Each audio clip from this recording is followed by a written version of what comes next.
Ternyata mantan Kapolres waktu itu ya adalah saudara dari bupati, teman-teman ya, mantan bupati di Indramayu di Cirebon di sana, teman-teman. Bukan di Indramayu, di Cirebon, teman-teman ya. Jadi mereka adalah keluarga dari mantan Kapolri, Dai Baktiar. Kalau orang-orang tahu Dai Baktiar, mantan Kapolri itu punya anak ya. Yang satu masuk ke pemerintahan, yang satunya masuk ke menjadi kepolisian. Assalamualaikum warahmatullahi wabarakatuh. Jumpa lagi di channel Misjo Afisa.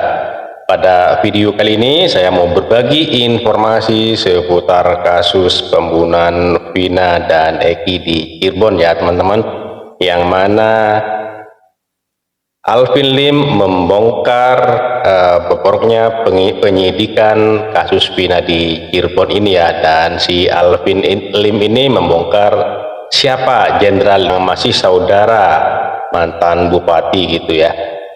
Tapi sebelum masuk ke videonya, alangkah baiknya teman-teman yang belum subscribe silahkan subscribe dulu, dan yang sudah subscribe saya ucapkan terima kasih. Yuk, seperti apa keseruannya, langsung saja menuju ke videonya. Let's go. Seperti apa sih Mas, ceritakan keresahannya? Ya, itu memang benar foto saya juga kaget kenapa bisa viral seperti ini. Sementara saya tidak pernah melakukannya sama sekali, kebetulan semua nggak benar. Mulai kapan viral itu Mas, dan apa yang dirasakan?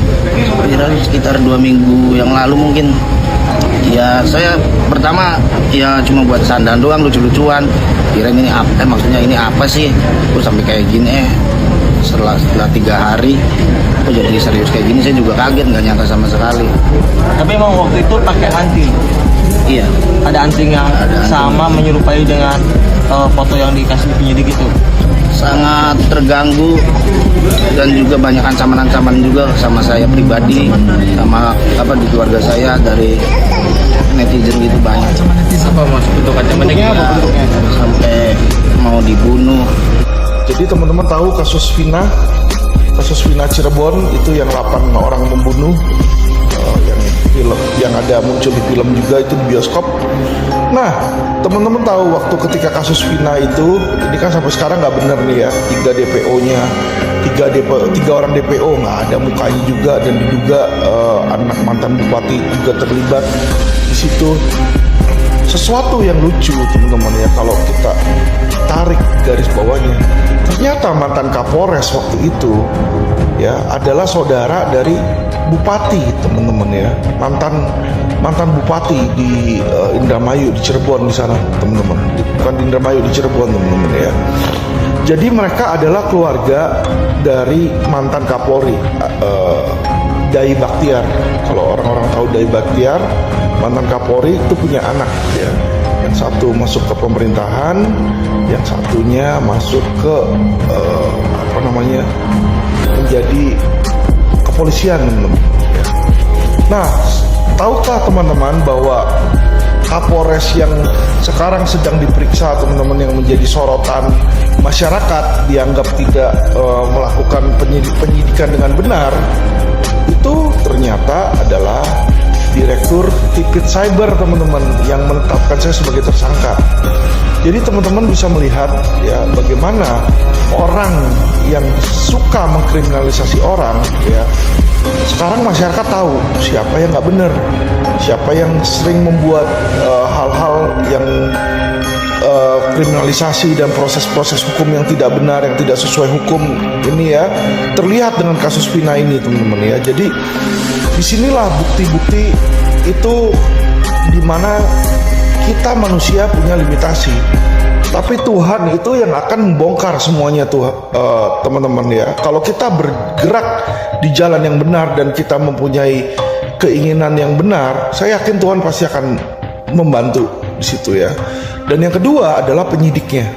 Ya, penyidiknya itu juga saat ini sedang diperiksa propam, teman-teman, dan dalam waktu dekat akan disidangkan di pengadilan sidang etik kepolisian ya. Istri saya dan anak saya sudah dipanggil oleh bagian Propam di sana dengan Waprov, pihak tanggung jawab profesi sudah diperiksa dan sudah diinformasikan dalam waktu dekat akan ada sidang etik, teman-teman ya. Jadi si oknum penyidik itu yang menyidik saya di dalam kasus cyber ini, justru dia yang akan disidangkan, teman-teman ya.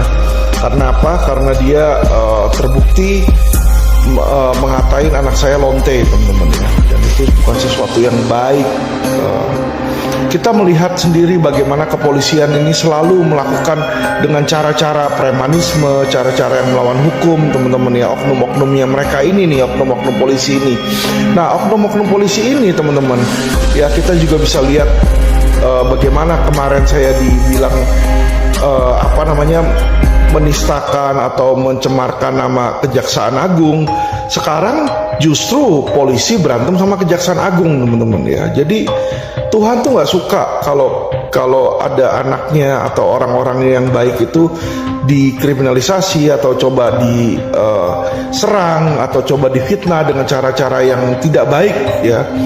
Dan saya berterima kasih karena selama ini Tuhan selalu membantu saya, bukan hanya di sini tuh teman-teman ya.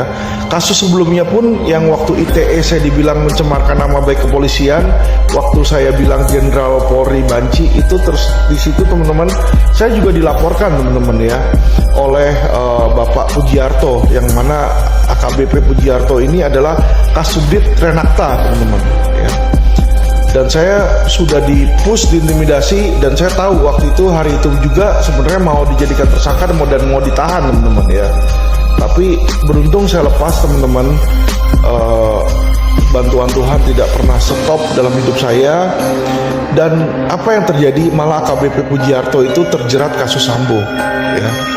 Terlihat bagaimana aslinya oknum-oknum polisi tersebut, justru malah oknum polisi tersebut adalah penjahat yang berusaha mengkriminalisasi saya, teman-teman ya. Jadi satu demi satu musuh-musuh saya dan orang-orang yang benci dan orang-orang yang iri kepada saya, orang-orang yang mau menyerang saya itu dihajar oleh Tuhan, teman-teman ya. Bukan saya mah nggak ada kekuatan, teman-teman. Saya seorang diri, bisa apa di situ? Seperti apa sih Mas, ceritakan keresahannya? Ya itu memang benar foto saya juga kaget kenapa bisa viral seperti ini. Sementara saya tidak pernah melakukannya sama sekali, kebetulan semua nggak benar. Mulai kapan viral itu Mas, dan apa yang dirasakan? Viral sekitar 2 minggu yang lalu mungkin. Ya saya pertama ya cuma buat candaan doang, lucu-lucuan. Kirain ini apa, maksudnya ini apa sih? Terus sampai kayak gini setelah 3 hari itu jadi serius kayak gini, saya juga kaget, nggak nyangka sama sekali. Tapi emang waktu itu pakai anting. Iya, Ada anting yang sama menyerupai dengan foto yang dikasih penyidik itu. kenapa itu? Yang katanya ada anting di telinga yang agak lubangnya agak besar, terus rambutnya ikal, sama berarti siapa ya Mas? Enggak, apa sih? Enggak tahu. Anting lubang yang iya, gede itu. Iya saya. Mas pakai anting juga. Saya juga pakai anting. Terganggu nggak sih Mas banyaknya beredar foto? Sangat terganggu, dan juga banyak ancaman-ancaman juga sama saya pribadi, sama di keluarga saya, dari netizen gitu banyak. Ancaman netizen. Apa Mas? Untuk ancamannya apa bentuknya? Sampai mau dibunuh, sampai adik saya juga ada ancaman pemerkosaan, dibunuh juga. Di kolom komentar di WhatsApp pribadi saya juga ada. Dan banyak ya Mas foto-foto yang tersebar. Iya. Ada dari pihak kepolisian mungkin barangkali beredar, akibat beredar polisi datang nanya-nanya.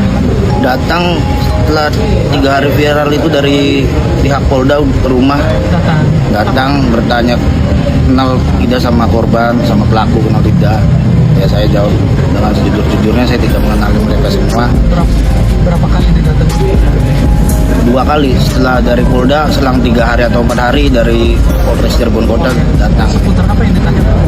Ya sama seperti itu, kenal tidak sama korban atau si pelaku. Saya Berarti lebih ke identitas ya. lebih ke identitas. Tapi waktu kejadian 2016 masih ada di Cirebon. Ada di Cirebon. Kerja. Pas itu saya ingat, saya nggak tahu saya kerja atau enggak, pokoknya ada di Cirebon. Waktu itu emang Mas nggak keluar kota. Enggak, Emang ada di Cirebon ya. Asli Cirebon. Ada di Cirebon, dan juga enggak suka keluar kota juga sih. Keluar kota paling cuma 1 bulan bekerja terus balik lagi. Kerja sebagai apa? Guru bangunan. Bangunan juga. Iya. Mas, saat malam kejadian itu posisi Mas di mana? Seingat saya itu lagi nongkrong di rumah teman saya. Seingat saya. Daerah desa saya, Desa Kepompongan RW 1 RT 3. Oh, pemomongan juga. Iya. Mas, dasar polisi mendatangi Mas sendiri apa waktu itu Mas? Dasarnya dari medsos atau dari Ya mungkin karena viral di medsos, jadi ya polisi memastikan mungkin datang saya dan menanyakan identitas. Foto yang pakai motor ninja itu punya Mas Hedi Oh kalau motor sendiri mah itu punya teman, cuma sekedar foto doang. sama jaket XTC Jaket XTC itu punya teman, foto juga di rumah dia doang udah. Nggak ada lagi foto ngumpul sama anak-anak XTC. tapi tidak masuk dalam geng motor Tidak ya. sama sekali, Oh, mas nggak ikut geng yang sama sekali enggak. Tapi dikonfirmasi lagi bahwa foto yang beredar itu dan ditempel dengan wajah Peggy itu adalah emas yang viral itu. Foto yang tadi dipegang itu. Iya. Saya rasa Viral di ciri-cirinya, medsos ya? saya rasa ciri-cirinya itu ada kuping ya, kuping yang bolong ya. Anting. Bisa dilihatin sebelah mana yang itu? Lagi. Oke, sekarang udah dicopot ya Mas? Iya, udah 2 tahun dilepas. Lagi?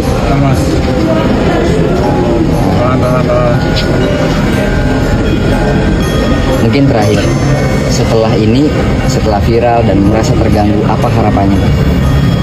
Harapannya supaya ya agar netizen lebih bijak lagi dalam bersosial media, supaya tidak ada korban-korban fitnahan seperti saya. Jadi itu ya teman-teman penuturan si Alvin Lim, yang mana Alvin Lim ini menceritakan semuanya dari keluarga si mantan bupati ini. Ada jenderal, jadi jenderal-jenderal yang sepupunya atau ponakannya apanya gitu ya, dijelaskan semua sama si Alvin Lim ini ya teman-teman. Jadi teman-teman tadi sudah menyaksikan sendiri seperti apa penuturan si Alvin Lim ini ya dalam penyidikan. Dan katanya orang Alvin Lim ini kalau orang yang dolim pasti akan masyarakat tahu sendiri ya akibatnya gitu ya. Oke, terima kasih buat teman-teman semua. Mohon maaf apabila ada kata-kata yang salah, yang kurang berkenan, mohon dimaafkan. Dan buat teman-teman yang baru menemukan channel ini, mohon dukungannya dengan cara subscribe, like, comment, and share, dan nyalakan loncengnya agar tidak ketinggalan video-video menarik lainnya. Terima kasih, sampai jumpa di video selanjutnya. Wassalamualaikum warahmatullahi wabarakatuh.